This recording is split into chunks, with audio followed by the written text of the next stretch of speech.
እግዚአብሔር አምላክ ያስተምረናል፣ መንፈስ ቅዱስ ያስተምረናል። ሁላችንንም የጀመርነው የዮሐንስ ራእይ ዛሬ ምዕራፍ 6 የምንማርበት ቀን ነው። እንግዲህ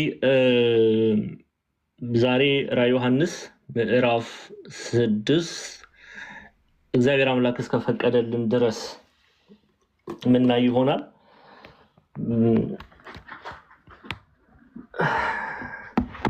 አንዴ ጠብቁኝ፣ መጽሐፍ ልክፈት ነው።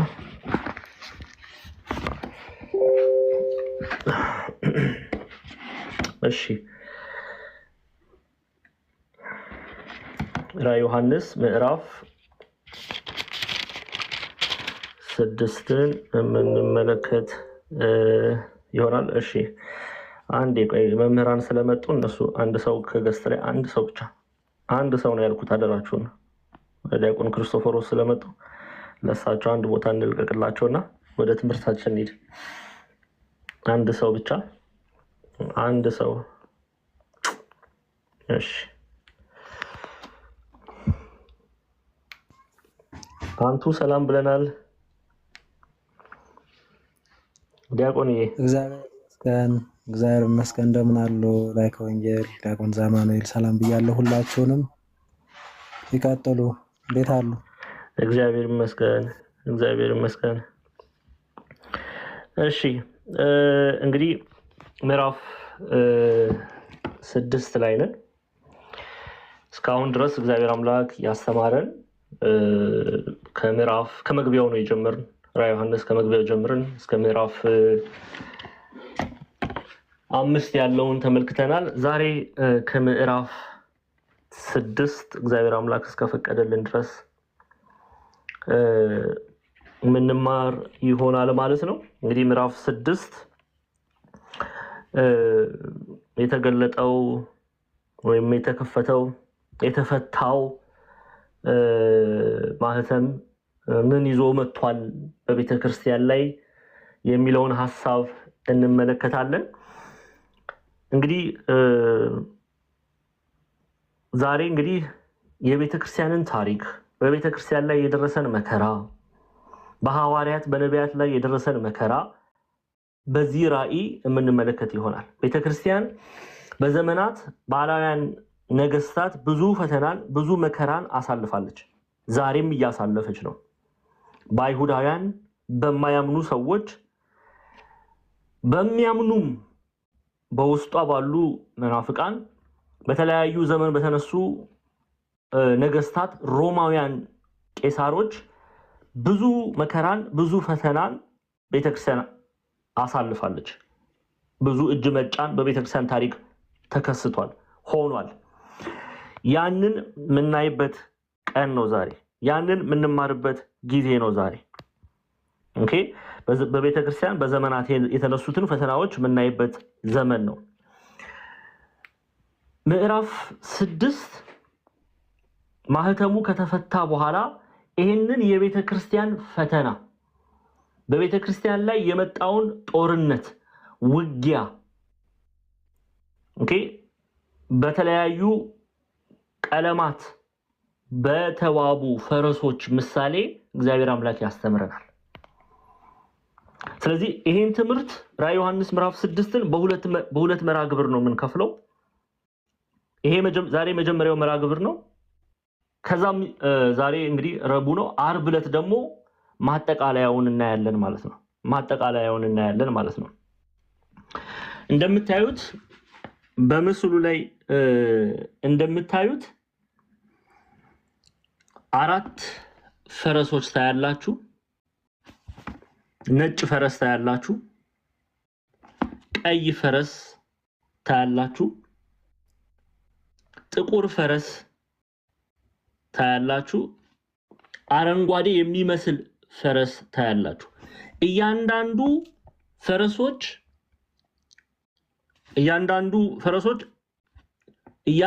የተለያየ መልእክት ይዘው መጥተዋል። ግን የሚናገሩት በቤተ ክርስቲያን ላይ የደረሰባትን ፈተና፣ በቤተ ክርስቲያን ላይ የደረሰባትን እጅ መጫን የሚጠቁሙ ናቸው። መጀመሪያው ፈረስ ከነጩ ፈረስ ጀምረን እያንዳንዱን በስፋት ምናይ ይሆናል ማለት ነው። ስለዚህ እስከ ትምህርቱ ፍጻሜ ድረስ በትዕግስት እንድትከታተሉ አደራ ማለትን እወዳለሁ። ምዕራፍ 6 7ቱ ማህተሞች ምንን ያሳያሉ? ይሄ ትልቅ ዋና ርዕስ ነው። ይዛችሁት ወደ አሁን ምዕራፍ 6ን ስንጀምር በደንብ ይዛችሁት እንድትሄዱ ዋና ርዕስ አድርጋችሁ እንድትይዙት ስለምፈልግ ነው። የቤተ ክርስቲያን ፈተናዎች። ኦኬ፣ የቤተ ክርስቲያን በተለያዩ ዘመናት በቤተ ክርስቲያን ላይ የተነሱ ፈተናዎችን የምንማርበት የምናይበት ክፍል ነው። ይሄን ካልኩ ቀጥታ ወደ ትምህርቱ መሄድ እችላለሁ። ምዕራፍ 6 ዮሐንስ ራእይ ምዕራፍ 6 ከቁጥር 1 ጀምራለሁ። በጉም ከሰባቱ ማህተም አንዱን በፈታ ጊዜ አየሁ ይላል። በጉም ይታያል አይደለ? ጽሁፍ በጉም ከሰባቱ ማህተም አንዱን በፈታ ጊዜ አየሁ፣ ከአራቱም እንስሶች አንዱ ነጎድጓድ በሚመስል ድምጽ ይላል። እስከዚህ ድረስ ያለውን እኔ መጀመሪያ በጉ የተባለ ማን ነው? በጉ የተባለ ማን ነው? ማህተሙን ሊፈታ የተገባው ማን ነው? ማህተሙን ሊፈታ የተገባው አምላካችን መድኃኒታችን ኢየሱስ ክርስቶስ ነው። በበግ በዮሐንስ ራእይ ብቻ ጌታችን መድኃኒታችን ኢየሱስ ክርስቶስ ኦኬ ከ29 ጊዜ ተጠቅሷል በግ በሚል ስያሜ። በግ በሚል ስያሜ ይሄን ደግሞ ምዕራፍ 5ን በተማርንበት ክፍል ላይ አውዱን ጠብቀን ባጠናንበት ክፍል ላይ አይተናል። በግ መባሉ መስዋዕት ለሰው ልጆች ቤዛ መሆኑን ሲያጠቅስ ነው በግ የሚለው ቃል የገባው። ለሰው ልጆች መስዋዕት መሆኑን መታረዱን በቀራንዮ ላይ ደሙን ማፍሰሱን ሲገልጥ ነው በበግ የመሰለው። በበግ በአንበሳ ሲመስለው ምዕራፍ 5 ላይ አይተናል።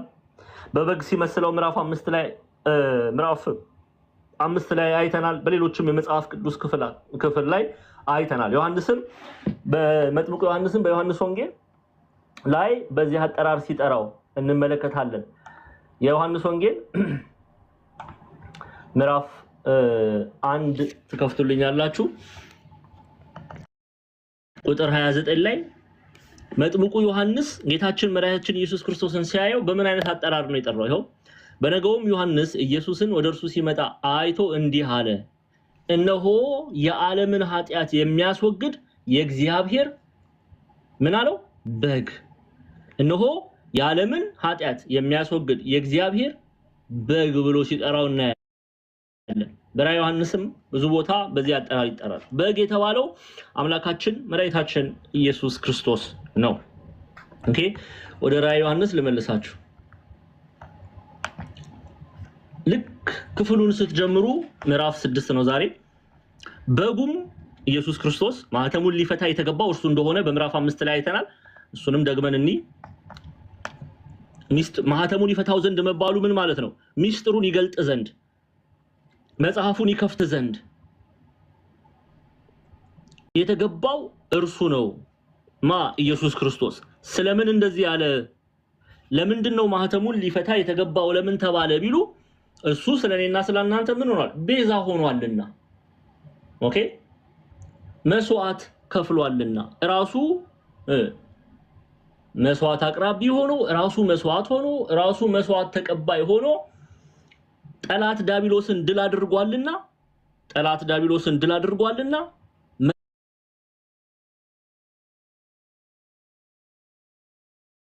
መጽሐፉን ማህተሙን ይፈታ ዘንድ የተገባው እርሱ ነው።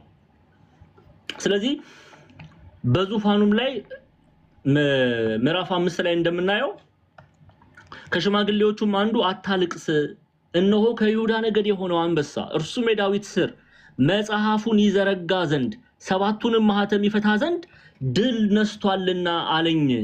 በዙፋኑና በአራቱም እንስሶች መካከል በሽማግሌዎቹ መካከል እንደታረደ በግ ቆሞ አየው። ሰባትም ቀንዶች ሰባትም አይኖች ነበሩት።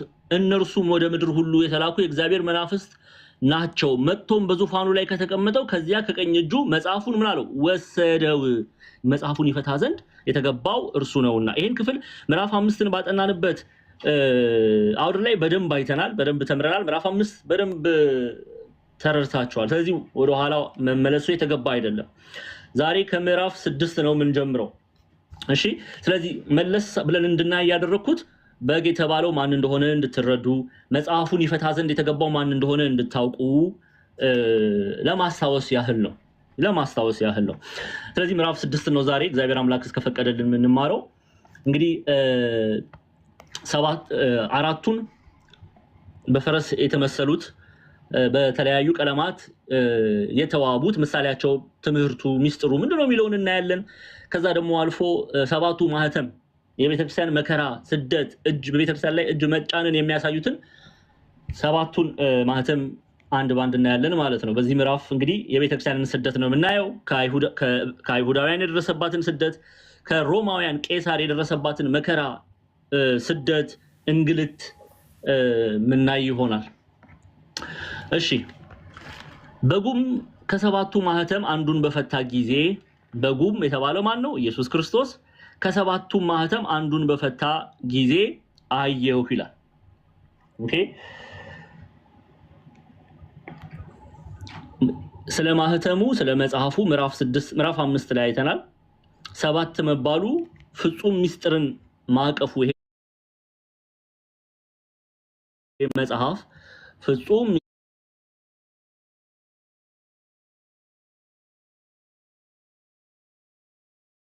ሚስጥርን ማቀፉን አይተናል። ስለዚህ በጉም ከ7ቱ ማህተም አንዱን በፈታ ጊዜ አየሁ፣ ከአራቱም እንስሶች አንዱ ነጎድጓድ በሚመስል ድምፅ ይላል። አሁን ከአርባይቱ እንስሳ ከኪሩብ አርባይቱ እንስሳ መካከል ከአራቱም እንስሶች አንዱ ነጎድጓድ በሚመስል ድምፅ ገጸ አንበሳ ነጎድጓድ በሚመስል ድምፅ የተናገረው ከአርባይቱ እንስሳ ኪሩብ መካከል ማን ነው? ገጸ አንበሳ፣ መጀመሪያውን ማለት ነው። ገጸ አንበሳ ለምን? እንዳንበሳ ባለ የነጎድጓድ ድምፅ ነጎድጓድ በሚመስል ድምፅ እንዲል ይላሉ አባቶቻችን። እንዳንበሳ በሚመስል ድምፅ አገሶ፣ ኦኬ፣ ከአራቱም እንስሶች አንዱ ነጎድጓድ በሚመስል ድምፅ መተህ ሲል ሰማው። መተህ ሲል ሰማው ማለት ምን ማለት ነው? ተመልከቱ። ቤተክርስቲያናችን አንድምታ ትርጓሜያችን ግብፃውያን መተርጉማንንም እናያለን። ምን ብለው እንዳስቀመጡት ተመልከቱ።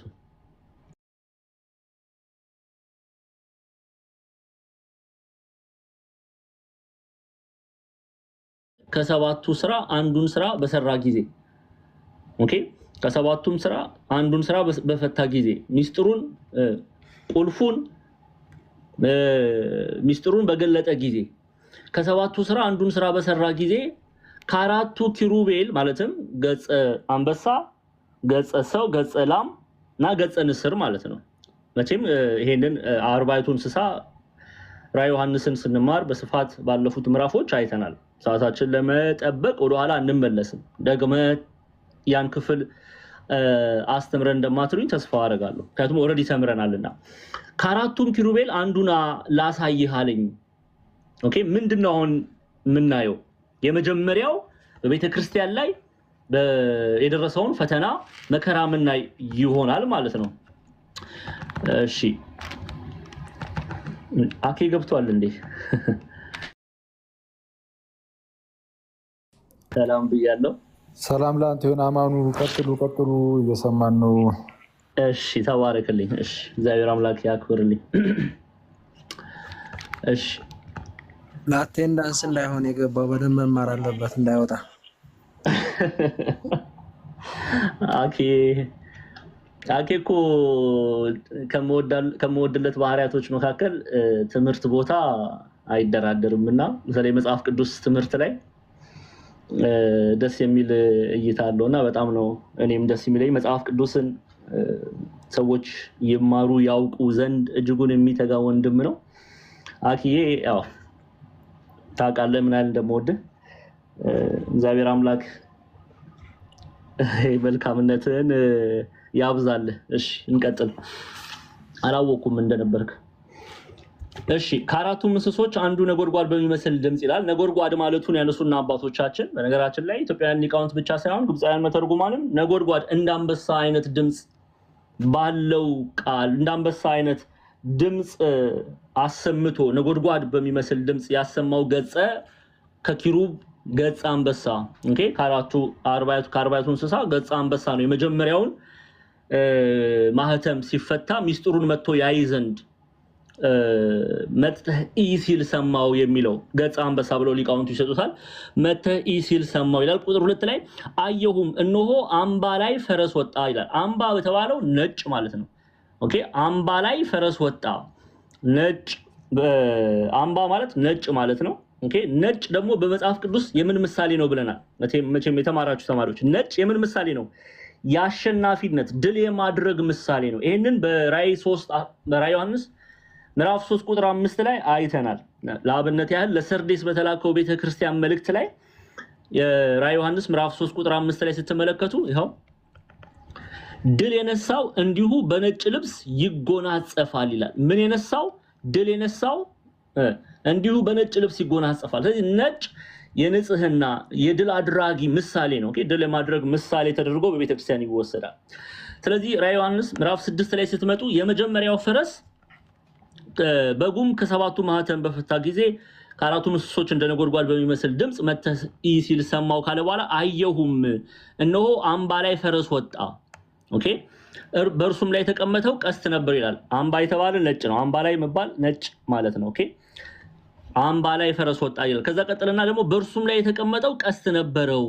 ኦኬ ምን ማለት ነው? ቀስት የተባለ በቤተክርስቲያናችን ትርጓሜ መስቀል ብለው ይተረጉሙታል አባቶቻችን። ቀስት የተባለው መስቀል ነው።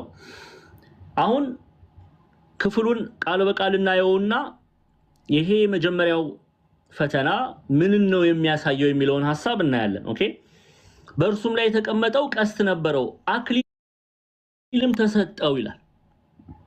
ቀስት ነበረው አክሊልም ተሰጠው ድል እየነሳ ወጣ ድል እየነሳ ወጣ ድል ለመንሳትም ይላል። ቁጥር 3 ከመግባታችን በፊት ቁጥር 1 እና 2ን ላብራራላችሁ። ከዛ በፊት ሁለት የቤተክርስቲያን አባቶችን እናነሳለን። ቅዱስ ፖሊካርፐስ ኦኬ አግናጢዮስንም ጨምሮ ፖፕ ዲዮናሲየስ ኢሬኔስንም ይሄንን ሐሳብ ምን ብለው እንደተረጎሙት እናያለን ማለት ነው። that the white horse is the group of prophets and preachers of the good news carrying the person of the Lord conquering over the forces of darkness through him. okay ምን ይያሉ ነው? ነጩ ፈረስ የሚያሳየው ወይም የሚናገረው ምን ነው? የመጀመሪያው ነጩ ፈረስ ነው። ነጩ ፈረስ ቀስት አለ። በጉም ከሰባቱ ማተቦች አንዱን በፈታ ጊዜ ከአራቱ እንስሶች አንዱ ነጎድጓድ በሚመስል ድምጽ መጥተህ ሲል ሰማው እነሆ አምባ ላይ ፈረስ ሲወጣ አየሁ። በእርሱም ላይ የተቀመጠው ቀስት ይዟል አክሊልም ተሰጠው ድል ሊነሳም ወጣ ድልም ነሳ ይላል። አሁን ምንድነው የሚለውን ትርጓሜውን በደንብ አድርጋችሁ እንድትሰሙ ፈልጋለሁ። ኦኬ ነጭ ፈረስ የተባለው ኦኬ በነጭ ፈረስ የሚመሰለው ቤተክርስቲያን ድል የነሱ አክሊልን እንደ ክብርን እንደሚያገኙ አክሊል ሚል ክብር ተብሎ ነው የሚተረጎመው በዚህ አጋጣሚ። ኦኬ ክብር ተብሎ ነው። ቀስት ዳቢሎስን ድል የምናደርግበት መስቀል ነው። ዳቢሎስ የሚሸነፍበት መስቀል ነው። ኦኬ ከአይሁዳውያንና ሮማውያን ቤተክርስቲያን ብዙ መከራ ደርሶባታል። ያንን መከራ እናያለን በዚህ ምዕራፍ 6 ላይ። አንድም የእግዚአብሔርን ቃል ኦኬ የእግዚአብሔርን ቃል ወንጌልን ለማስፋፋት ሐዋርያት ወደ ዓለም ወጥተዋል። ወደ ዓለም ሲወጡ ደግሞ ዓለምን ያሸነፉበት ምናቸው ነው? እምነታቸው ነው። መስቀል ነው። እምነታቸው ነው። በመስቀል ነው ዓለምን ያሸነፉት። ቀስት የተባለው መስቀልን ይናገራል። ቀስት የተባለው መስቀልን ይናገራል። አምባ ላይ ነጭ መሆኑ ድል ማድረጋቸውን የሚናገር ነው። የአሸናፊነት ምልክት ነው። የአሸናፊነት ምልክት ነው። በእምነት ሰዎች ዓለምን ድል ማድረግ እንደሚችሉ ኦኬ ከአይሁዳውያንና ከሮማውያን እጅ ሲጫንባቸው ያንን ሐዋርያት ድል ያደረጉት ነቢያት ድል ያደረጉት በማን ነው? በእግዚአብሔር ላይ ባለ እምነታቸው ነው።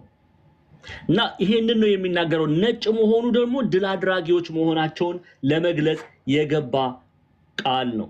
ስለዚህ በተለያዩ ዘመናት ሐዋርያት የእግዚአብሔርን ቃል መስቀልን እምነታቸውን ተጠቅመው ዲያብሎስ ወንጌልን ተጠቅመው ዲያብሎስን ምን አድርገዋል?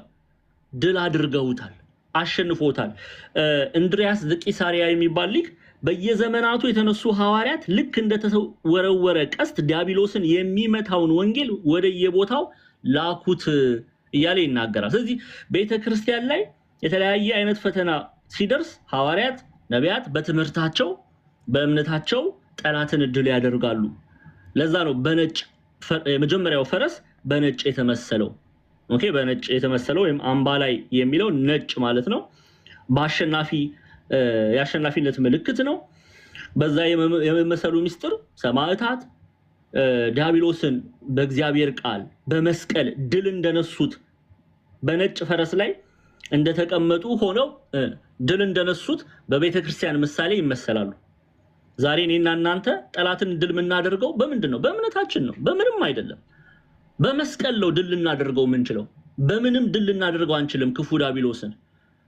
እና ክርስቲያኖች ድል ልናደርግ የሚገባው የምንችለውም በእምነታችን ነው። ይሄንን ደግሞ ቅዱስ ዮሐንስ በአንደኛ ዮሐንስ መልእክት ምዕራፍ 5 ቁጥር 4 ላይ እንዲህ ይገልጽልናል። ለኤፌሶናውያን በላከው መልእክቱ ወልደ ዘብዴዎስ ቅዱስ ዮሐንስ አንደኛ ዮሐንስ መልእክት ምዕራፍ 5ን ስትመለከቱ ከቁጥር 4 ላይ ተመልከቱ። ከእግዚአብሔር የተወለደ ሁሉ ዓለምን ያሸንፋልና ዓለምንም የሚያሸንፈው እምነታችን ነው ይላል። ተመልከቱ። ዓለምን የሚያሸንፈው ምንድነው? ኦርቶዶክሳውያን ክርስቲያኖች እምነታችን ነው። እምነታችን ነው ዓለምን የሚያሸንፈው። ስለዚህ ቀስት መስቀል ነው። ከፈተና እጅ ከመጫን ከዲያብሎስ ፈላጻ ምዕመናን ክርስቲያኖች ጻድቃን ሰማዕታት ድል የሚያደርጉበት እምነት መስቀል ቀስት ተብሎ ይታያል።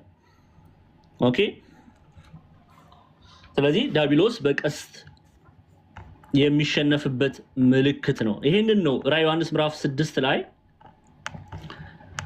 ምዕራፍ 6 ላይ አየሁም እነሆ አምባ ላይ ፈረስ ወጣ፣ ነጭ ፈረስ ወጣ፣ በእርሱም ላይ የተቀመጠው ቀስት ነበረው። የእግዚአብሔር ቃል ቀስት መስቀል ተብሎ ይተረጎማል። ቀስት ነበረው፣ አክሊልም ተሰጠው፣ ድልም እየነሳ ወጣ፣ ድል ለመንሳትም። ስለዚህ ቤተክርስቲያን ዲያብሎስን ድል የምታደርግበት መስቀል ቀስት ተብሎ ይተረጎማል። እምነት ቀስት ተብሎ ይተረጎማል። ስለዚህ በማያምኑ አይሁዳውያን ከአህዛብ ሮማውያን ቤተክርስቲያን እጅ ሲጫንባት ሐዋርያት ቅዱሳን ሐዋርያት በመስቀል በእምነታቸው የጠላትን ፈላጻ ድል አድርገዋል። ያንን ነው የመጀመሪያው ላይ የምናየው።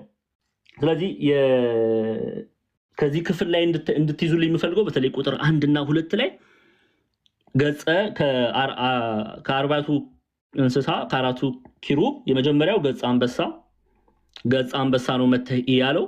አንዱም ከሰባቱ ማተም አንዱን በፈታ ጊዜ አየው። ከአራቱም እንስሶች አንዱ ነጎድጓድ በሚመስል ድምፅ አለ። ነጎድጓድ የሚለው እንደ አንበሳ ባለ ድምፅ ይላሉ ሊቃውንቱ። ነጎድጓድ በሚመስል ድምፅ መተህ ሲል ሰማው ይላል። ገጸ አንበሳ ብለን እናየዋለን። አንድምታ ትርጓሜያችንንም ቅድም አሳይቻችኋለሁ። መተህ ሲል ምን ማለት ነው የሚለውንም አንዴ ደግመን እንየው። አንዱን ቁልፍ በፈታ ጊዜ አለ። ከሰባቱ ስራ አንዱን ስራ በሰራ ጊዜ ሚስጥሩን በገለጠ ጊዜ ሚስጥሩን በፈታ ጊዜ መተህ ያለው ገጸ አንበሳ ነው። እሱን ትይዙልኛላችሁ። ሌላው አየሁም እነሆ አምባ ላይ ፈረስ ወጣ ሲል ነጭ ፈረስ ነው። አምባ ፈረስ የድል አድራጊነት ምሳሌ ነው። በእርሱም ላይ የተቀመጠው ቀስት ነበር ይላል። ቀስት መስቀል ተብሎ ይተረጎማል። ሐዋርያት የሚደርስባቸውን መከራ እንግልት በእምነት ድል ያደርጉ እንደነበረ የሚገልጽ ነው። አክሊልም ተሰጠው፣ ድልም እየነሳ ወጣ፣ ድል ለመንሳትም ይሄ ምሳሌው ቤተክርስቲያን ሁልጊዜ ድል እንደምትነሳ የክርስቶስ መስቀልን ይዛ ሁሌ አሸናፊ እንደሆነች የሚናገር ክፍል ነው። እዚህ ላይ ጥያቄ ካለ ጥያቄ ወይም በደንብ እንዳብራራላችሁ የምትፈልጉት ነገር ካለ መልካም፣ ካልሆነ ወደ ቁጥር 2 እንሄዳለን። ስለዚህ የመጀመሪያውን ፈረስ አምባ ላይ በዚህ መልኩ ነው ቤተክርስቲያን የምትፈታው። ግልጽ ነው ክርስቲያኖች? ግልጽ ነው። አምባ ላይ ማለት ነጭ ማለት ነው። ነጭ አሸናፊነት ምልክት ነው። ኦኬ። ሰማዕታት ቅዱሳን አባቶቻችን ዲያብሎስን ድል ስለነሱ በነጭ ፈረስ ላይ እንደተቀመጡ ሆነው በቤተክርስቲያን በምሳሌ ይታያሉ። ሐዋርያት፣ ነቢያት፣ ቅዱሳን አባቶቻችን በምንድነው ዲያብሎስን ድል የነሱት? በቀስታቸው። ቀስት ምንድነው ምሳሌው? ቀስት የምንድነው ምሳሌው? የመስቀል ምሳሌ ነው። የእምነት ምሳሌ ነው። ዲያብሎስ ወደ ቤተክርስቲያን ከሚወረውረው ፈላጻ እኔና እናንተ የምናመልጠው በመስቀል ነው። በመስቀል ነው። ኦኬ።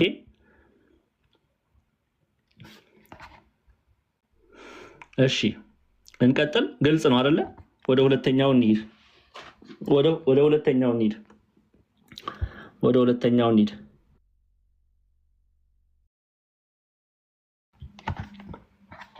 ላይከውኝ የቅዱስ ፖሊካርፐስን ደገምልን እያሉ ነበር ከተቻለ። እሺ ኦኬ።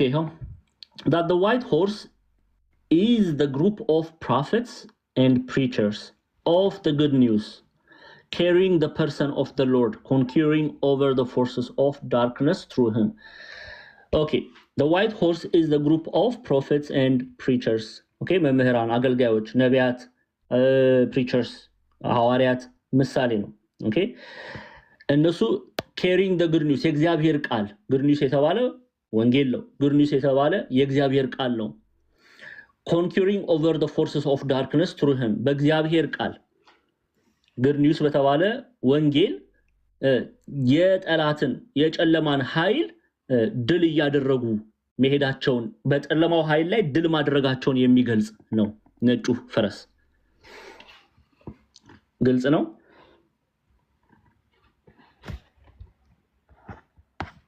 እሺ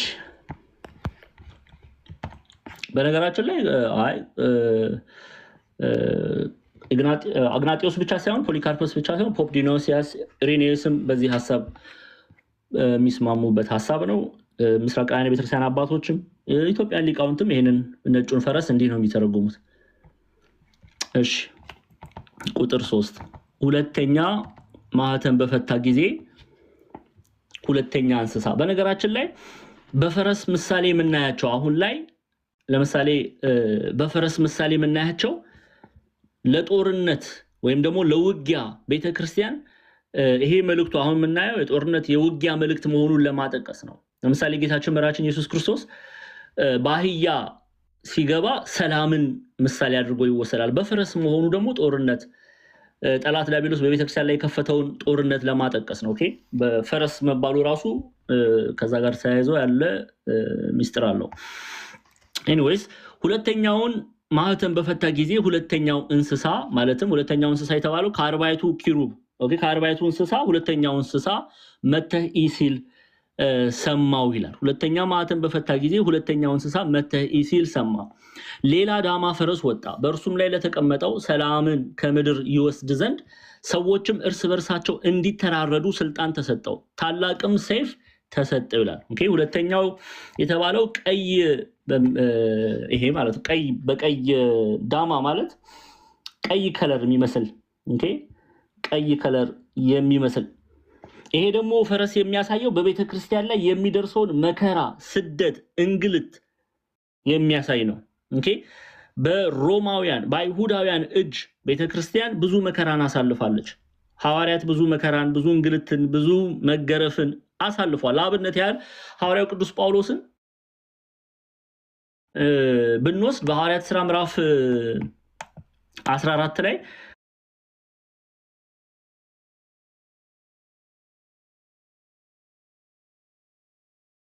አንዱን ክፍል አንስተን እንመልከት።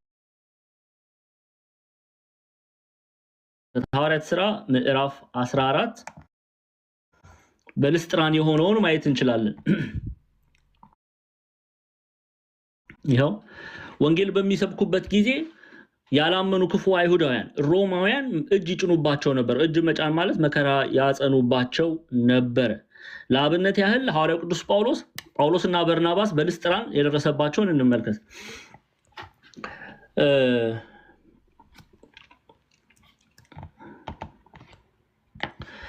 እሺ ይኸው በልስጥራን እግሩ የሰለለ ከእናቱ ማህፀን ጀምሮ አንካሳ የሆነ ከቶም ሄዶ የማያውቅ አንድ ሰው ተቀምጦ ነበረ። ይህም ሰው ጳውሎስ ሲናገር ይሰማ ነበር። እርሱም ትኩር ብሎ ተመለከተውና ይድን ዘንድ እምነት እንዳለው ባየ ጊዜ በታላቅ ድምፅ ቀጥ ብለህ በእግርህ ቁም አለው። ብድግ ብሎም ተነስቶ ይመላለስ ነበረ። ሕዝቡም ጳውሎስ ያደረገውን ባዩ ጊዜ ድምፃቸውን ከፍ አድርገው በሊቃኦንያን ቋንቋ አማልክት ሰዎችን መስለው ወደኛ ወርደዋል አሉ። በርናባስ ዲያ አሉት፣ ጳውሎስን እርሱ በመናገር ዋና ስለነበረ ሄርሜን አሉት። ከከተማውም ፊት ቤተ መቅደስ ያለው የዲያ ካህን ኮርማዎች የአበባን አክሊሎችን ወደ ደጃፍ አምጥቶ ከሕዝቡ ጋር ሆኖ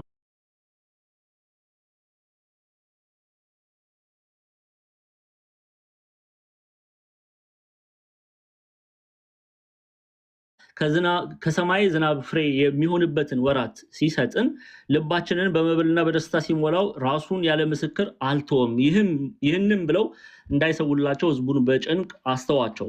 አሁን ተመልከቱ። በልስጥራን ገብተው ጳውሎስ እና በርናባስ ወንጌል ከሰበኩ በኋላ ታሪኩን ሙሉን ታውቃላችሁ። እዛ ላይ ብዙ ጊዜ አላጠፋም።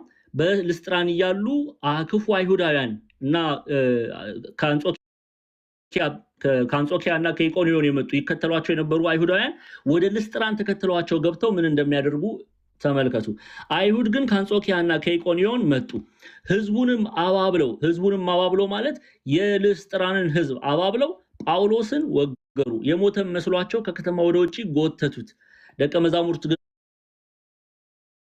ከበውት ሳሉ ተነስቶ ወደ ከተማ ገባ። በነገውም ከበርናባስ ጋር ወደ ደርቤን ወጣ ይላል። ኦኬ ጳውሎስን ደቀ መዛሙርት ከበቡት ማለት በልስጥራን ያሉ ክርስቲያኖች ደቀ መዛሙርት ከበቡት። ምን ሊያደርጉት ይላሉ አንድምታ ትርጓሜያችን? ሊቀብሩት። የሞተ መስሏቸው በድንጋይ ደብድበው አይሁዳውያን ከከተማ ወጥተው ሲጥሉት ሊቀብሩት በከበቡበት ጊዜ እግዚአብሔር አምላክ ጳውሎስን ረድቶት ተነስቶ ወደ ከተማ ገባ። ወደ ደበደቡት ወደ ልስጥራን ተመልሶ ገብቶ ወንጌልን ይሰብክ ነበረ። በነገውም ከበርናባስ ጋር ወደ ደርቤን ወጣ። በደርቤንም ወንጌልን ሰብኮ ከጦሙ ከጸለዩ በኋላ ሽማግሌዎችን ሲጭኑ ሽማግሌዎችን ሲሾሙ ቤተክርስቲያንን በደርቤን ሲያቋቁሙ እናያለን። ቤተክርስቲያን ግን ይሄ እንግዲህ አንድ ምሳሌ ነው የነገርኳችሁ። ሐዋርያት ሥራ ሙሉን ብታነቡት በየቦታው ቤተክርስቲያን በመከራ ውስጥ አልፋለች። ሐዋርያት እጅ ተጭኖባቸዋል። ሐዋርያት ሥራ ምዕራፍ 12 ላይ ብታዩ የቅዱስ ዮሐንስ ወንድም ያዕቆብ ተገድሏል፣ ሰማዕትነትን ተቀብሏል። ቀዳሚ ሰማዕት ከሐዋርያት መካከል ሆኗል። እና ቤተክርስቲያን ብዙ በሄደችበት ብዙ ክፉ አይሁዳውያንና ሮማውያን እጅ ይጭኑባቸው ነበረ ሐዋርያት ላይ። ያንን ታሪክ ነው አሁን ምናየው ማለት ነው። በራእይ መጽሐፍ ላይ በቀይ የተመሰለው ዳማ ወይም ቀዩ ፈረስ ይህንን ነው የሚያሳየው። ኦኬ የደም ፈረስ ብለው ይጠሩታል ሊቃውንቱ። የምን ፈረስ? የደም ፈረስ። ምን ማለት ነው? ሰላምን አጥፍቶ ደም ማፍሰስን የሚያመጣ። ኦኬ ምንድነው? አሁን ይሄንን ሐሳብ በስፋት ምናይ ይሆናል ማለት ነው። እንግዲህ ጌታችን መድኃኒታችን ኢየሱስ ክርስቶስ በማቴዎስ ወንጌል ምዕራፍ 24 ላይ ማቴዎስ ወንጌል ምዕራፍ 24 ቁጥር 6 እና 7 ላይ በወንጌል የሚነግረን ቃል አለ። እስቲ እሱን ክፍል እናንብበውና እንመለሳለን። ማቴዎስ ወንጌል ምዕራፍ 24 ከቁጥር 6 እና 7 ማቴዎስ 24 6 7 የጦርንም ወሬ ትሰሙ ዘንድ አላችሁ የጦርንም ወሬ ትሰሙ ዘንድ አላችሁ። ይህ ሊሆን ግድ ነውና ተጠበቁ፣ አትደንግጡ። ዳሩ ግን መጨረሻው ገና ነው። ሕዝብ በሕዝብ ላይ መንግስትን በመንግስት ላይ ይነሳልና ራብም ቸነፈርም የምድርን መናወጥ በልዩ ልዩ ስፍራ ይሆናል። ስለዚህ ጌታችን መድኃኒታችን ኢየሱስ ክርስቶስ አስቀድሞ ነግሮናል። መከራ፣ ስደት፣ ደም ማፍሰስ እንደሚደርስ በዮሐንስ ወንጌል ምዕራፍ 15 ላይ በዮሐንስ ወንጌል ደግሞ ምዕራፍ 15 ላይ ስታነቡ እንዲህ የሚል ቃል ታገኛላችሁ። ከቁጥር 10 ጀምሮ ማለት ነው። ከቁጥር 19 እስከ 20 ያለውን ክፍል ላንብብላችሁ። ከዓለምስ ብትሆኑ ዓለም የራሱ የሆነውን ይወድ ነበረ። ነገር ግን እኔ ከዓለም መረጥኳችሁ እንጂ ከዓለም ስላይደላችሁ፣ ስለዚህ ዓለም ይጠላችኋል። ባሪያ ከጌታው አይበልጥም ብዬ ነገርኳችሁን ቃል አስቡ። እኔን አሳደውኝ እንደሆነ እናንተን ደግሞ ያሳድዷችኋል። ቃሌን ጠብቀው እንደሆኑ ቃላችሁን ደግሞ ይጠብቃሉ። ዳሩ ግን የላከኝን አያውቁምና ይህን ሁሉ ስለ ስሜ ያደርጉባችኋል። እኔ ላይ መከራ እንደጫኑ እኔ ላይ እጅ እንደጫኑ እኔ ላይ መከራ እንደጫኑ እኔን እንዳሳደዱ እኔን እንደሰደቡ እኔን የሾህ አክሊል እንዳደረጉ እኔን እንደገረፉ እኔን ለመስቀል ሞት አሳልፈው በኃጢአተኞች በሮማውያን እጅ እንደሰጡ እኔ ላይ ያደረሱት መከራ እናንተ ላይም ይደርሳል እያለ ነው ጌታችን መድኃኒታችን ኢየሱስ ክርስቶስ። ስለዚህ በራዕየ ዮሐንስ ምዕራፍ 6 ላይ ሁለተኛው ማህተም በፈታ ጊዜ ሁለተኛው እንስሳ መጥቶ ሲል ሰማው ማባሉ የቤተ ክርስቲያንን መከራ ተመልከት። ቤተ ክርስቲያን ላይ የሚመጣውን መከራ ሐዋርያት ላይ ነቢያት ላይ ጌታችን መድኃኒታችን ኢየሱስ ክርስቶስ ላይ የተከተሉትን የሚደርስባቸውን ስደት መከራ ናኢ ያለው ነው የሁለተኛው ማህተም በተፈታ ጊዜ።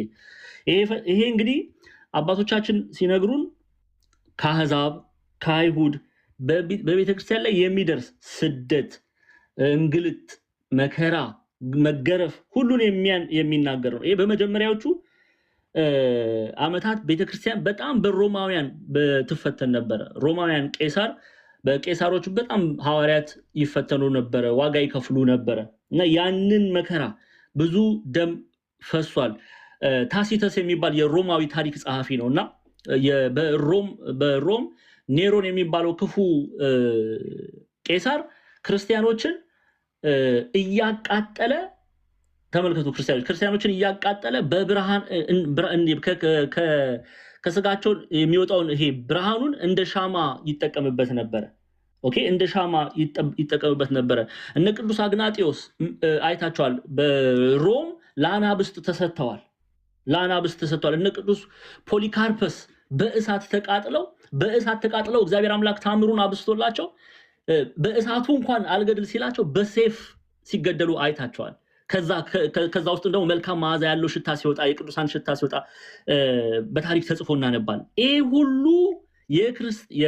ሁሉ መከራ በቤተክርስቲያን ላይ የሚደርሰው፣ በክርስቲያኖች ላይ የሚደርሰው፣ በሐዋርያው አበው የሚደርሰው ሁሉ መከራ በየትኛው ፈረስ ይመሰላል? በቀዩ ፈረስ ዳማ ማለት ነው። በቀዩ ፈረስ ይመሰላል። እሺ፣ ሁለተኛው ማህተም በፈታ ጊዜ ሁለተኛው እንስሳ የተባለው ገጸ ላም ነው።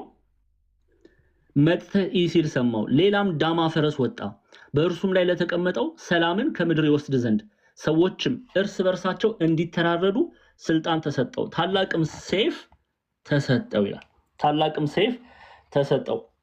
እሺ፣ ሁለተኛው ይሄ የቤተክርስቲያን መከራን የሚያሳይ ነው። ኦኬ፣ የቤተክርስቲያን ፈተና፣ የቤተክርስቲያን መከራ የሚያሳይ ነው። እሺ፣ ከዚህ በኋላ ቁጥር 4 ላይ ቁጥር 5 ላይ ሶስተኛውን ማህተም ደግሞ እናያለን።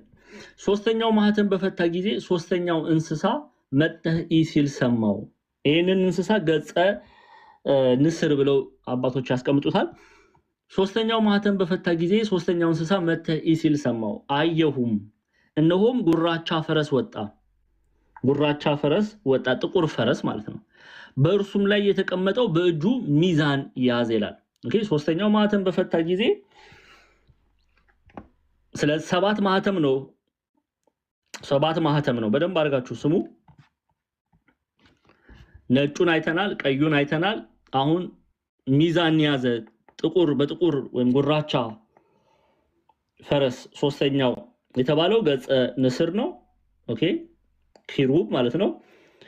ይህ ፈረስ ደግሞ በቤተ ክርስቲያን ምንድነው የሚያሳየው? የረሃብ ዘመንን ነው የሚያሳየው። የረሃብ ዘመን ሲባል ክርስቲያኖች ይሄ ምግብ እና መጠጥ የሚለው ላይ ብቻ እንድታተኩሩ አልፈልግም። ኖ የረሃብ ዘመን ሲባል ሐሰተኞች የስህተት ትምህርት የሚያስተምሩ ነቢያት፣ ሐሰተኞች መምህራን የበዙበት ዘመንን የሚያሳይ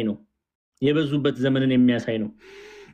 ሶስተኛው እንስሳ ይሄንን ነው የሚያሳየው። የረሃብ ዘመን የረሃብ ዘመን፣ የኑፋቄ ዘመን፣ የክህደት ዘመን፣ እውነተኛው ወንጌል በጥቂት ቦታ ብቻ የሚነገርበት ዘመንን የሚያሳይ ነው። በጥቂት ዘመን ያንን የረሃብ ዘመን ብለው ሊቃውንቱ ይጠሩታል ማለት ነው። የረሃብ ዘመን እያሉ ይጠሩታል። እሺ ሚዛን ያንዳንዱን ቆይ በስፋት እንመልከት።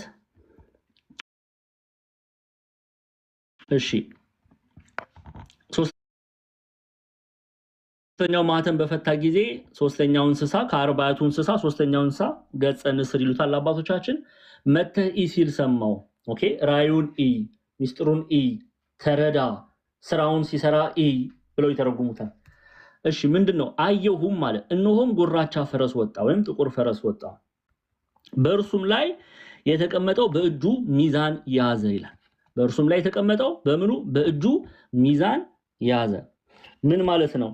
በእጁ ሚዛን ያዘ ማለት የሚለውን እናያለን። ኦኬ ከዛ በፊት አንድ ሁለት የመጽሐፍ ቅዱስ ክፍል እንመልከት።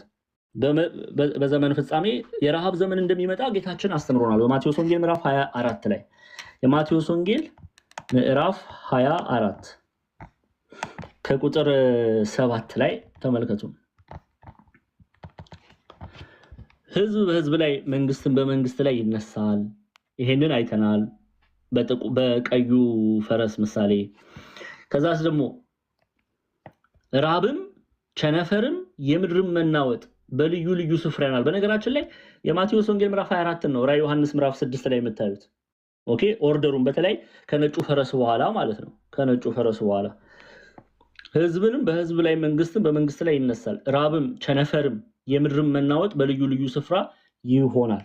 ኦኬ ይሄንን በጥቁሩ ፈረስ ይመሰላል የራብ ዘመን። የራብ ዘመን መባሉ ምንድነው? ይሄ የስጋ ምግብ አይደለም እያወራን ያለ ነው። ያንን ብቻ እንድታስቡ አልፈልግም። የራብ የተባለው እውነተኛ ወንጌል የሚሰበክበት የእግዚአብሔር ቃል የሚነገርበት እውነተኛው ትምህርት የሚሰበክበት ዘመን፣ በዛ ዘመን ረሃብ ይሆናል። ምን ማለት ነው? እውነተኛው ወንጌል ይናፈቃል። እውነተኛው ወንጌል የሚያስተምሩ ሰዎችን ማየት ይናፈቃል። የክህደት ትምህርት ይበዛል። የኑፋቄ ትምህርት ይበዛል። ለዚህ ነው የረሃብ ዘመን ይላሉ አባቶቻችን፣ የኑፋቄ ዘመን፣ የክህደት ዘመን ብለው ይተረጉሙታል። ኦኬ ረሃብ መባሉ እኔና እናንተ ሰው ለስጋው የሚሆነው ምግብ ካልበላ እንደሚራበው፣ ለስጋው የሚሆነው ምግብ ካልበላ እንደሚራበው መንፈሳችንም ነፍሳችንም ትራባለች። የእግዚአብሔርን ቃል ትናፍቃለች በዛ ዘመን። ምክንያቱም ኑፋቄ ይበዛልና የሐዋርያት ትምህርትን የነቢያቱን ትምህርት አይደለም ሰው የሚመለከተው። ኦኬ ሐሰተኞች ይበዛሉ መጽሐፍ እንደሚነግረን። ያንን ዘመን ሲጠቁም በጥቁር ፈረስ ምሳሌ ወጣ። በጥቁር ፈረስ ምሳሌ ወጣ። ሚዛን መያዙ ምን ነው የሚያሳየው? ሚዛን መያዙ ምን ነው የሚያሳየው? ይሄን ለመረዳት ደግሞ የሕዝቅኤልን መጽሐፍ መመልከት ያስፈልጋል። ትንቢተ ሕዝቅኤል ምዕራፍ 4 ቁጥር 16 ላይ ሕዝቅኤል 4:16 ላይ እንመልከተው። እሺ ሕዝቅኤል 4:16 ትንቢተ ሕዝቅኤል 4:16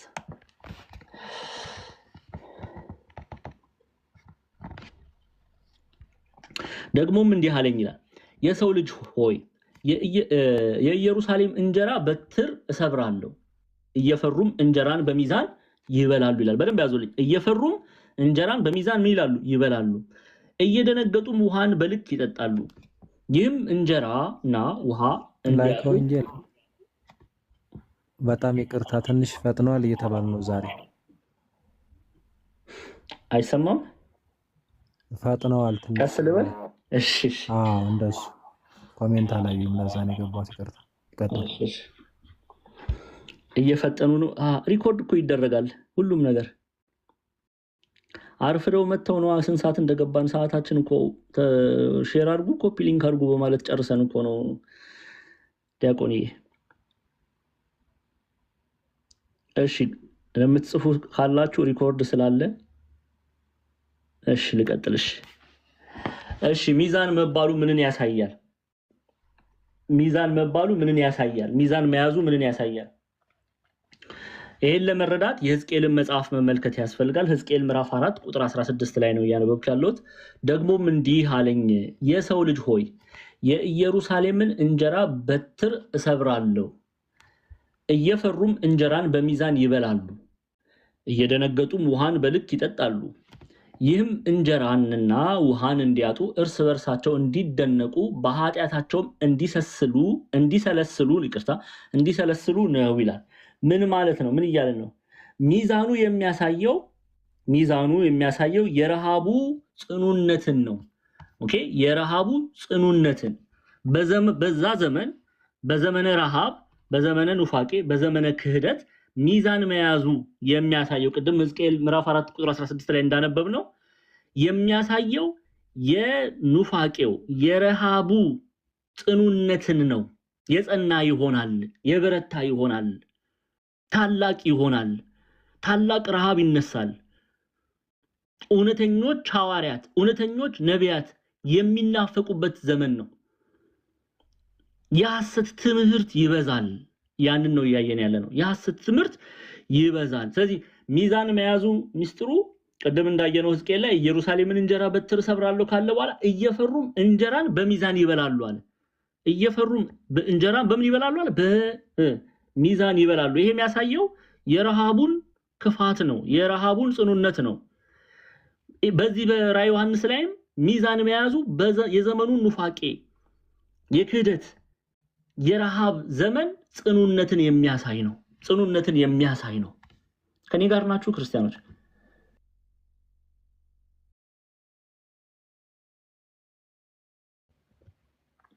ለዛ ነው ይሄው ራዕየ ዮሐንስ ላይ እንመለስ።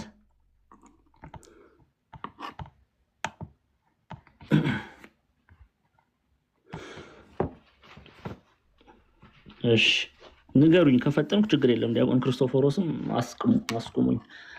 የፈጠንኩ ያለውበት ዛሬ በጣም አርፍደን ጀምረን ነው። ምክንያቱም ማለቴ እኛ እርሊን የጀመርነው ተማሪው አልነበረም የት እንዳለን ያላቅም፣ ግን ለዛ ነው በቃ ሰዓት ለመጠበቅ ነው። የሥራ ሰዓትም ስላለ እርሱም እንደሚያውቁት ከዛ አኳያ ነው። ግን እሺ በተቻለ መጠን እንትን እላለሁ፣ ቀስ እላለሁ። እሺ ያው ሶስተኛውን ማህተም በፈታ ጊዜ ሶስተኛውን እንስሳ መተህ ሲል ሰማው። አየሁም፣ እነሆ ጉራቻ ፈረስ ወጣ፣ በእርሱም ላይ የተቀመጠው በእጁ ሚዛን ያዘ ይላል። ሚዛን ያዘ። ይሄ ፈረስ ምሳሌው የረሃብ ዘመን ምሳሌ ነው። የረሃብ ዘመን ምሳሌ ነው። እሱን ደግሞ እንዴት እናውቃለን?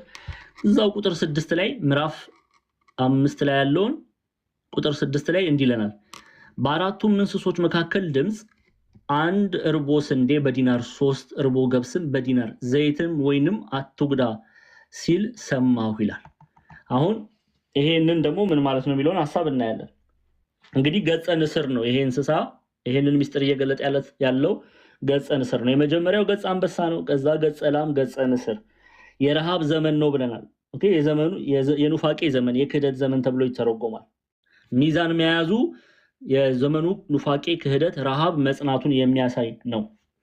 እሺ አሁንም በአራቱም እንስሶች መካከል ድምፅ፣ አንድ እርቦ ስንዴ በዲናር፣ 3 እርቦ ገብስም በዲናር፣ ዘይትንም ወይንንም አትጉዳ ሲል ሰማው ይላል። ምን ማለት ነው? አሁን አንድ እርቦ ስንዴ በዲናር፣ 3 እርቦ ገብስም በዲናር ማለቱ ምን ማለት ነው የሚለውን ሐሳብ እናያለን። አንድ ዲናር በነገራችን ላይ መጽሐፍ ቅዱስ ማቴዎስ ወንጌል ምዕራፍ 20 ተከፍቶልኛላችሁ አንዴ ከዚሁ ጋር ተያይዞ ማቴዎስ ወንጌል ምዕራፍ 20 ይሄን ሐሳብ ለመረዳት የማቴዎስ ወንጌል ምዕራፍ 20ን መመልከት ያስፈልጋል። ማቴዎስ ወንጌል ምዕራፍ 20 ላይ ከቁጥር 2 ምን ይላል? ሰራተኞችንም በቀን 1 ዲናር ተስማምተው ወደ ወይኒ አትክልት ሰደዳቸው። መንግስተ ሰማያት ለወይኑ አትክልት ሰራተኞችን ሊቀጥር ማልዶ የወጣ ባለቤት ሰውን ትመስላለችና። እነዛ ሰራተኞች በስንት ነው የተቀጠሩ? ሰራተኞችም በቀን 1 ዲናር ተስማምተው ወደ ወይኑ አትክልት ሰደዳቸው። ኦኬ፣ 1 ዲናር በመጽሐፍ ቅዱስ የአንድ ሰራተኛ ደሞዝ የቀን ገቢው ነው። የቀን ገቢው ነው። በደንብ ስሙኛ እንዴ ሐሳቡን እንድትረዱ። ደሞዙ ነው ማለት ነው። ለአንድ ሰው 1 ዲናር የቀን ገቢው ነው በመጽሐፍ ቅዱስ። ይኸው ሰራተኞችንም በቀን 1 ዲናር ተስማምተው ወደ ወይን አትክልት ሰደዳቸው ይላል። አሁን ይህን ትይዙልኝና ምን እያለ ነው ራዕየ ዮሐንስ ላይ? ሐሳቡን በደንብ እንድትረዱ ራዕየ ዮሐንስ ላይ ልውሰዳችሁ 6 ኦኬ በአራቱም እንስሶች መካከል አንድ እርቦ ስንዴ በዲናር 3 እርቦ ገብስም በዲናር። ይሄ የሚያሳየው መተዳደሪያ የቀን መተዳደሪያ የሆነችው አንድ እርቦ ስንዴ ዋጋዋ በዲናር 3 እርቦ ገብስም በዲናር። ይሄ የሚያሳየው የኑሮ ውድነቱ። ኦኬ አንድ ሰው በእለት ገቢው ለእርሱ ደግሞ ቤተሰብ ካለው ለቤተሰቡ ማለት ነው። ኦኬ ከዛም አልፎ ሌላ የሚያስተዳድረው ሰው ካለ ያንን መያዝ ትችላላችሁ። መሸመት ምን ያህል እንደሚያቅተው ነው ዋጋውን እየተናገረ ነው ያለው። ይሄ ምንድነው የሚያሳየው? በዘመኑ የነበረው የክፋት የረሃብ የኑፋቄ የክህደት መጠንን ነው እያየን ያለ ነው። ይሄን ያህል ነው ክፋቱ የሚበዛው። ይሄን ያህል ነው እውነት ለማግኘት ሰው የሚቸገረው። ኦኬ ሰው በዛ ዘመን አንድ ዲናር ምን በአንድ እርቦ ስንዴ በዲናር 3 እርቦ ገብስም በዲናር። እንዴት ይሄ ሰው ቤተሰብ ልጆች ካሉት እንዴት ሊያስተዳድር ይችላል የሚለውን ሐሳብ በምሳሌ ምን ያህል ረሃቡ እንደከፋ ምን ያህል በዛ ዘመን በረሃብ ዘመን በኑፋቄ ዘመን ምን ያህል ከባድ እንደሆነ ለመጥቀስ የገባ ቃል ነው።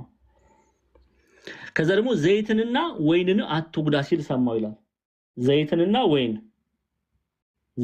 ወይን እሺ ዘይትና ወይን የተባለስ ምንን ነው? ዘይትንና ወይንን አትጉዳ ሲል ሰማው። ኢትዮጵያን ሊቃውንት ዘይትና ወይን በምን ይመሰላል ይላሉ። በስንዴና ገብስ የተመሰለው የሊቃውንቱ ትምህርት የአበው ትምህርት፣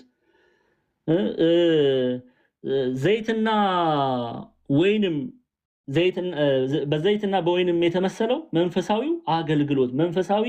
አገልግሎት ተብሎ ይተረጎማል።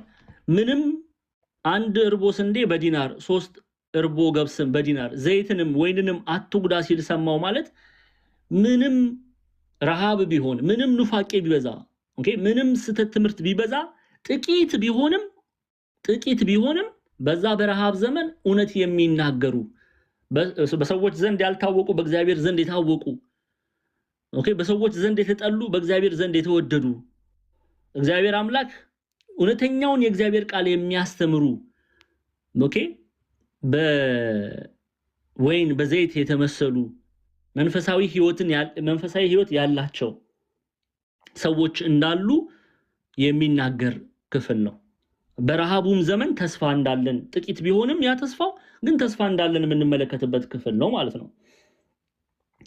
ኦኬ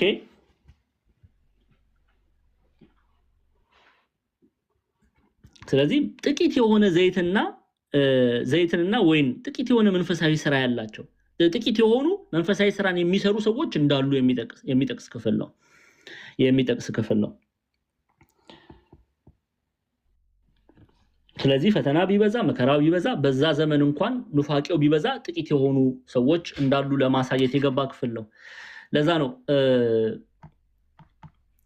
በጥቁር ፈረስ የተመሰለው የረሃብ ምሳሌ ነው። ኦኬ ረሃብ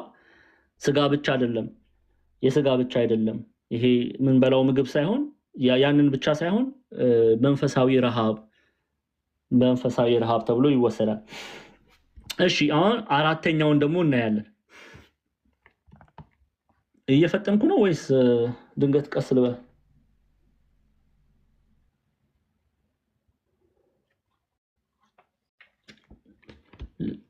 ቆይ ቁጥር 6 ላብራራ ደግሜ ወይስ ገብቷችኋል? እሺ ጥሩ ነው ተረድታችኋል ማለት ነው። ልቀጥል። ስንዴ ገብስ ምግብ ለስጋ ጠቃሚ እንደሆነ መንፈሳዊ ምግብ የሚያስተምሩ እውነተኛውን የእግዚአብሔር ቃል የሚያስተምሩ ጥቂት ሰዎች እንደሚኖሩ ነው እየተናገረ ያለው። እሺ እግዚአብሔር ይባርካችሁ። እሺ አራተኛውን ማህተም እናያለን። አራተኛውን ማህተም በፈታ ጊዜ የአራተኛው እንስሳ ድምጽ መተህ ሲል ሰማው ይላል። ገጸ ሰው ይሉታል አባቶቻችን። ገጸ ሰው የመጀመሪያው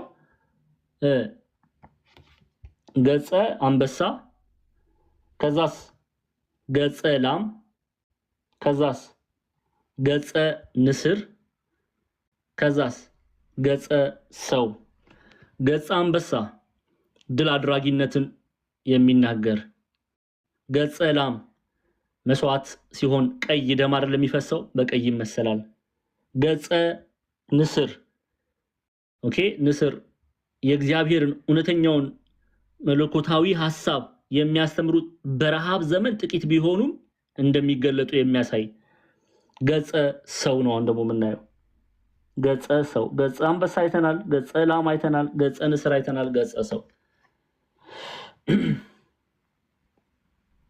ኦኬ ገጸ በገጸ ሰው ደግሞ መሰላል እሺ አራተኛው ማህተም በፈታ ጊዜ የአራተኛውን ድምጽ እንስሳ ማለት አርባይቱ እንስሳ ነው ኦኬ አርባይቱ እንስሳ ነው የሚናገረው ኪሩብ ማለት ነው የአራተኛው እንስሳ ድምጽ መተህ ሲል ሰማው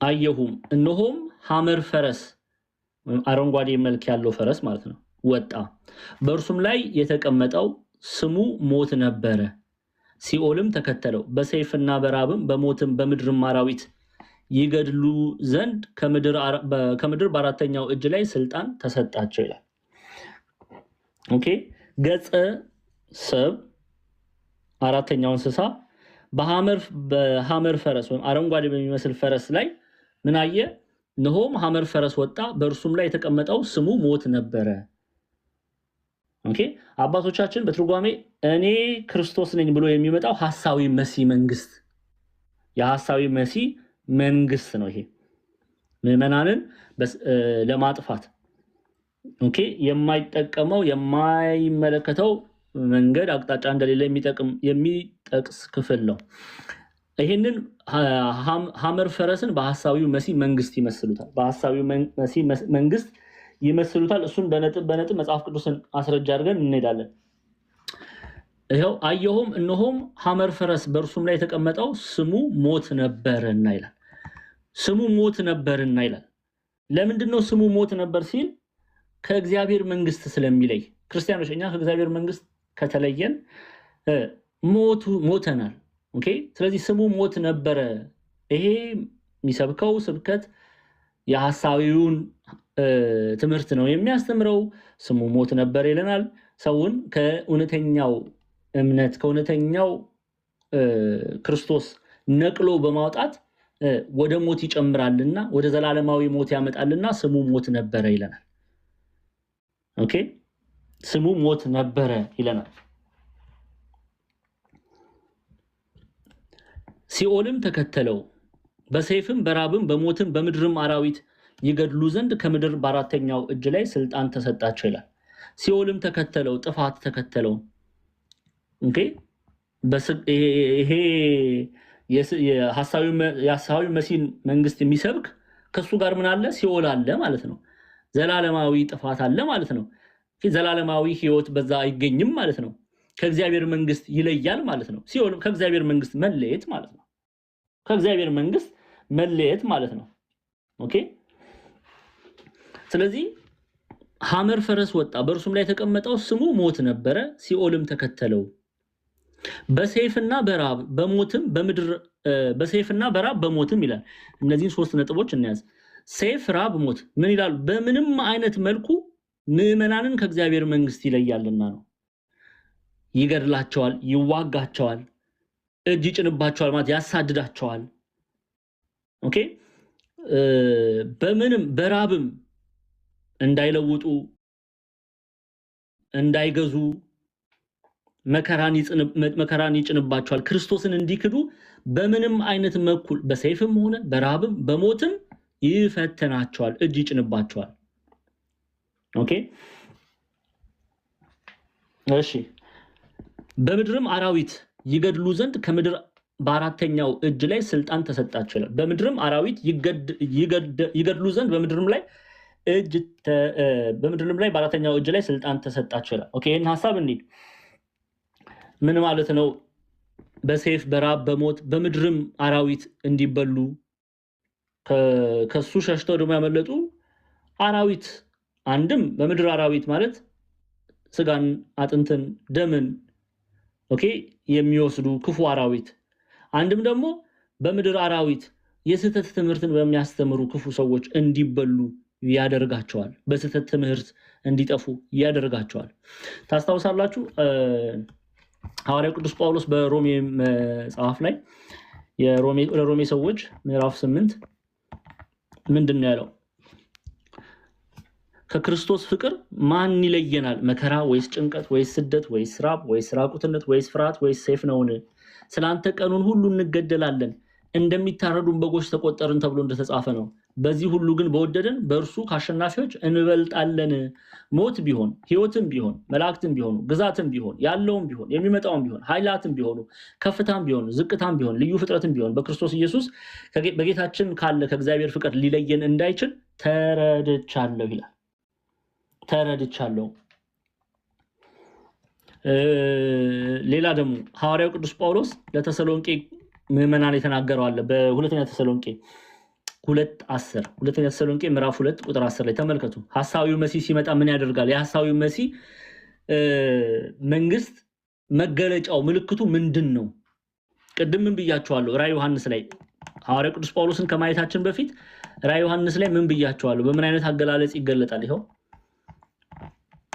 ይሄን ክፍል ከቅዱስ ጳውሎስ መልእክት ጋር አያይዘን እናየዋለን ተመልከቱ ምንድነው የሚያደርገው በሰይፍና በራብ በሞትም በምድርም አራዊት ይገድሉ ዘንድ ከምድር በአራተኛው እጅ ላይ ስልጣን ተሰጣቸው አይደለ በምንም አይነት መልኩ ከእግዚአብሔር መንግስት እንድንርቅ ያደርጋል በምንም አይነት መንገዱ ይሄን ደግሞ ሐዋርያው ቅዱስ ጳውሎስ ለተሰሎንቄ ምዕመናን በተናገረው ክፍል ላይ ነግሮናል ይሄው ሁለተኛ ተሰሎንቄ ምዕራፍ 2 ቁጥር 10 ጀምሮ ተመልከቱ ይድኑ ዘንድ የእውነትን ፍቅር ስላልተቀበሉ ለሚጠፉ የእርሱ መምጣት በተአምራት ሁሉና በምልክቶች በሐሰተኞችም ድንቆች በአመጽም መታለል ሁሉ እንደ ሰይጣን አሰራር ነው ይላል ተመልከቱ ለምትጽፉ ሰዎች ሁለተኛ ተሰሎንቄ ምዕራፍ 2 ቁጥር 10 ላይ የሐሳዊው መሲህ መንግስት መምጣት በምንድነው አለን ቅዱስ ጳውሎስ የእርሱ መምጣት በተአምራት ተአምር ያደረገ ድንቅ ነገር ያደረገ በተለያዩ ምልክቶች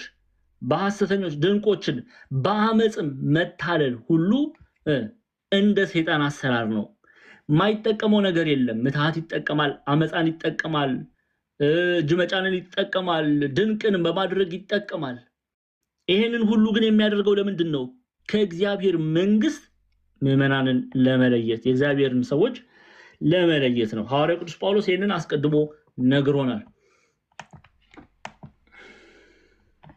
እሺ እንመለስ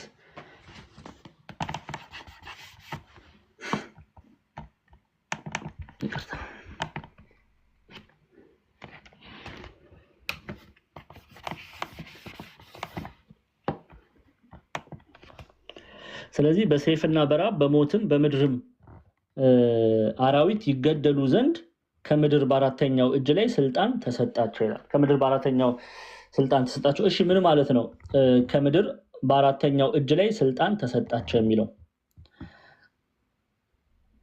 ደግመን ግን እናየዋለን ጦር ረሃብ ሞት የምድር አራዊት የሚለውን በደንብ እናየዋለን ከምድር በአራተኛው እጅ ላይ ስልጣን ተሰጣቸው ይላል ከምድር በአራተኛው እጅ ላይ ስልጣን ተሰጣቸው ምን ማለት ነው አንድ አራተኛን ይሄ እንግዲህ ሐሳዊው መሲህ የሚያሳስተው ቁጥር ነው ሐሳዊው መሲህ የዓለምን አንድ አራተኛ አስገድዶ አሳምኖ ድንቅ ነገር አሳይቶ በአንድም በሌላም ከእርሱ ጎራ ይከታል ማለት ነው አንድ አራተኛ ማለት ነው እንግዲህ አስቡት ምን ያህል ህዝብ በሐሳዊው መሲህ መንግስት እንደሚገዛ በሐሳዊው መሲህ መንግስት እንደሚገዛ ከምድር በአራተኛዋ እጅ ላይ ስልጣን ተሰጣቸው አንድ አራተኛ ከምድር በአራተኛዋ እጅ ላይ ስልጣን ተሰጣቸው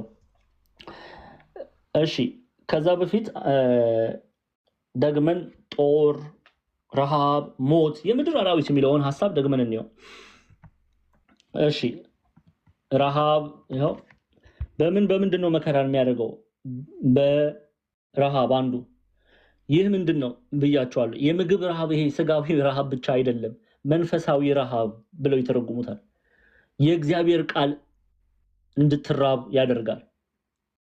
ኦኬ የእግዚአብሔርን ቃል የሚያስተምሩን ይገላል፣ ያሳድዳል። የእግዚአብሔር ቃል መናገር በቃ የሚፈራበት ዘመን ይመጣል። የእግዚአብሔር ቃል ከመስማት ይልቅ ሰዎች ቀል፣ ጨዋታ፣ ፌዝ እነዚህ ነገሮች ገንዘብ ያደርጋሉ። አሁን እያየናል በየቴሌቪዥኑ በድምጽ በሚተላለፉ መልእክቶች ውስጥ እግዚአብሔርን የሚሳደቡ የእግዚአብሔርን ቃል የሚሳደቡ እግዚአብሔርን የሚያንቋሽሹ መልእክቶች ብቻ ነው ነፍሳችን እንድትሰማ እየተገደድን ያለ ነው። ስለዚህ ሰው ልጅ ይራባል። የእግዚአብሔር ቃል ደግሞ ሲራብ ሰው ልጅ ምን ይላል? ይሞታል። ኦኬ ከዛስ ደግሞ በሞት ይላል። ደግሞ ሞት ምን ማለት ነው? ከስጋ ይለያል ብዙዎችን ሰዎች ይገድላል። ኦኬ አንድም መንፈሳዊ ስራን መተው መሞት ነው። መንፈሳዊ ስራን እንዲተው ያደርጋል።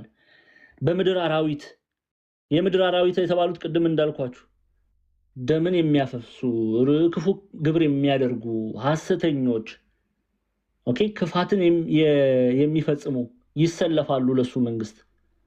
ኦኬ ብዙዎችን ያስታሉ። ይሄንን የትኛውንም መንገድ ተጠቅሞ ይህ ሐሳዊ መሲህ የዓለም 1/4 በተለያየ መልኩ ከስሩ ያደርጋል ማለት ነው። ብዙ ሰው ይጠፋል። ብዙ ሰው ከእግዚአብሔር 1/4 የሚሆነው ከእግዚአብሔር መንግስት እንደሚርቅ ነው የሚነግረን። እሺ እንቀጥል። እሺ አራቱን መጀመሪያ ቁጥር አይ ቲንክ እዚህ ላይ ቁጥር 9 ላይ ያዝ እናድርገው። ምክንያቱም አራቱን በደንብ እነዚህን አራቱን በፈረስ የተመሰሉትን ምሳሌያቸውን ልንረዳ ያስፈልጋል። ስለዚህ መለስ እንበልና አንድ ዙር እንመልከት። ነጭ ፈረስ የምን ምሳሌ ነው? የአሸናፊነት ምሳሌ ነው። ምንን ይናገራል? ሐዋርያት፣ ነቢያት፣ ቅዱሳን አባቶቻችን ቤተክርስቲያን በእግዚአብሔር ቃል ወንጌል በመስቀል ዓለምን ድል እንደምታደርግ የሚናገር ነው። እሺ ቀይ አንበሳ ወይም ዳማ ከለር ወይም ቀዩ ፈረስ ምን ነው የሚናገረው? በቤተክርስቲያን ላይ የሚደርሰውን እንግልት፣ ስደት፣ ግርፊያ፣ ግድያ፣ ሰማዕትነት የሚያሳይ ነው።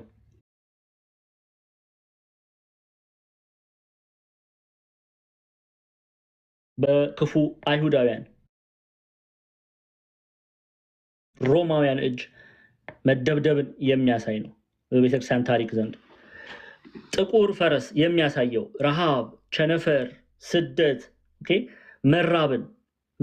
መራብን ስንል ምንድነው ምሳሌው?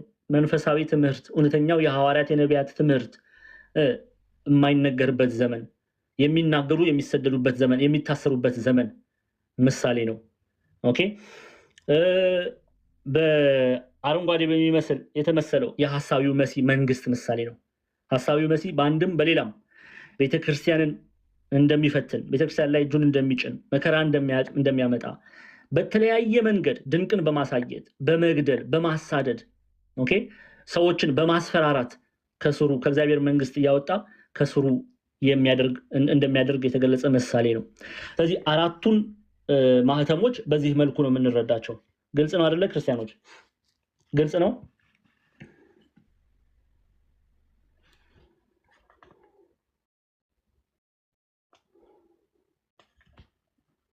እስቲ ኮሜንት ላይ በደንብ ልትረዱ ይገባል።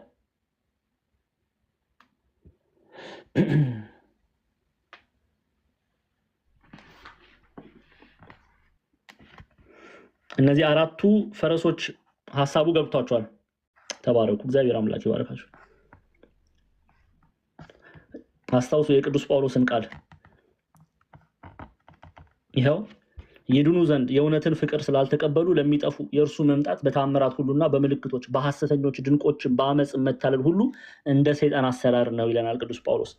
ስለዚህ ይኸው ራዕየ ዮሐንስ ላይ 5ኛው ማህተም በፈታ ጊዜ ይቅርታ ቁጥር 8 ላይ አየሁትም፣ እነሆ ሐመር ፈረስ ወጣ፣ በእርሱም ላይ የተቀመጠው ስሙ ሞት ነበረ፣ ሲኦልም ተከተለው። ማለትም የሐሳዊው መሲህ መንግስት ብለው ሊቃውንቱ ይተረጉሙታል።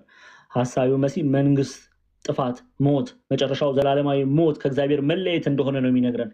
በሰይፍ በራብ በሞትም በምድርም አራዊት ይገደሉ ዘንድ ከምድር በአራተኛው እጅ ላይ ስልጣን ተሰጣቸው ይላል።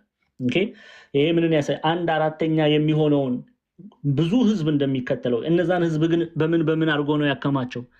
በማሳደድ በማስፈራራት ድንቅ በማድረግ ታምራትን በማሳየት እጅ በመጫን በተለያዩ መልኩ ጌታችን መድኃኒታችን ኢየሱስ ክርስቶስን እንዲክዱ ያደርጋቸዋል። ከስሩም እንዲሆኑ እርሱንም እንዲያመልኩ ለእርሱም እንዲገዙ ያደርጋል ማለት ነው።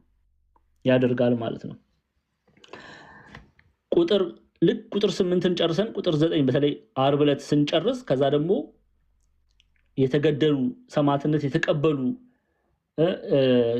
ከመሰዊያው በታች ያሉ ነፍሳት ምን ብለው እንደሚጸልዩ እናያለን። ደግሞ ይሄ ሁሉ አራቱን ፈረሶች በነጭ ፈረስ፣ በቀይ ፈረስ፣ በጥቁር ፈረስ እና አረንጓዴ ከለር በሚመስል ፈረስ የተገለጠውን ራእዩን ነው ያየነው።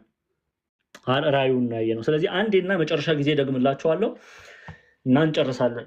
ለወደፊቱ ግን ሰዓት ጠብቃችሁ ነው።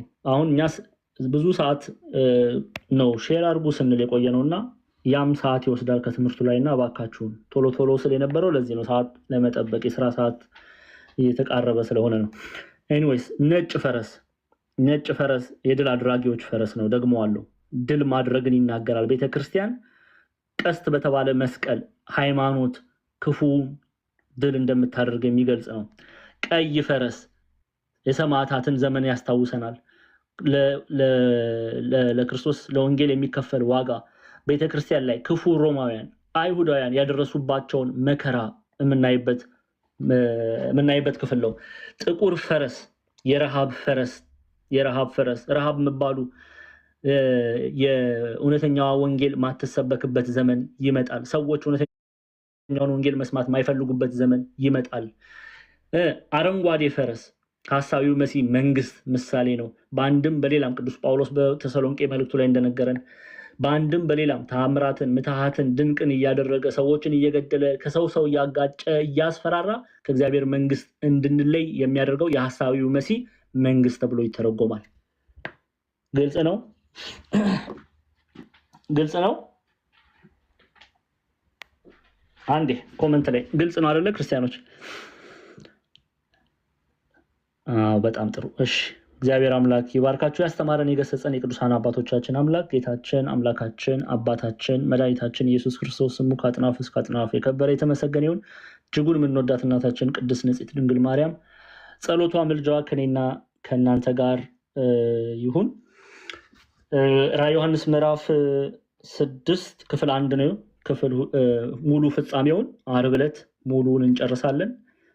እቺ ብቻ ተመራችሁ ዞር ማለት አይደለም፣ ሙሉን ማወቅ አለባችሁ። ምዕራፍ 6ን ስንጨርስ ሙሉ ሐሳቡ በደንብ ይገባቸዋል። ይሄ ደግሞ ኦርቶዶክሳዊ ማይንድ ሴት ነው፣ ኦርቶዶክሳዊ አስተሳሰብ አእምሮ ነው። ኦኬ ሙሉን ትምህርት እንድትማሩ አደራ ላለው ሰዓቱን ጠብቃችሁ ባካችሁ ቶሎ ነው። እኛ በሰዓታችን ነው የምንመጣው። 12 ሰዓት ነው ትምህርት የምንጀምረው። እናንተ ቀስ ብላችሁ እንዳያችሁት 30-40 ደቂቃ ቆይታችሁ የምትመጡ ከሆነ መፍጠን ይኖርብኛል። አለበለዚያ የሥራ ሰዓት ምን ብዙ ነገር ነው የሚታገለውና እባካችሁን ለእግዚአብሔር ቃል በቀን 2 ሰዓት እንኳን 1 ሰዓት ተኩል አናስቸግራችሁም እኮ 1 ሰዓት ተኩል መታችሁ የእግዚአብሔርን ቃል እንድትማሩ አደራላለሁ። ፕሊዝ ይሄ እንድታረጉ አደራላለሁ። በድጋሚ ያስተማረን የቅዱሳን አባቶቻችን አምላክ ስሙ ከአጥናፍ እስከ አጥናፍ የከበረ የተመሰገነ ይሁን። ይቆየን።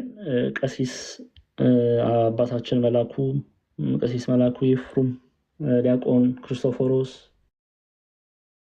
ሌሎቻችሁንም ሁላችሁንም ሰላም ብያለሁ። ቀሲስ እርስዎ ይቀበሉና አባታዊ ምክርን ይስጡን። ዲያቆን ክርስቶፎሮስ ወንድማዊ ምክር መክሮን በጸሎት እንዘጋለን።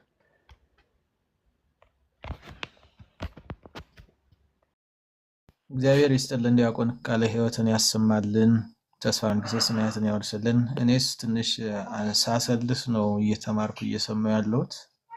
ትንሽ ሌሎች ጉዳዮችም ጉባኤም ስለሚያባክን ይቅርታ ጠይቃለሁ ለሱ።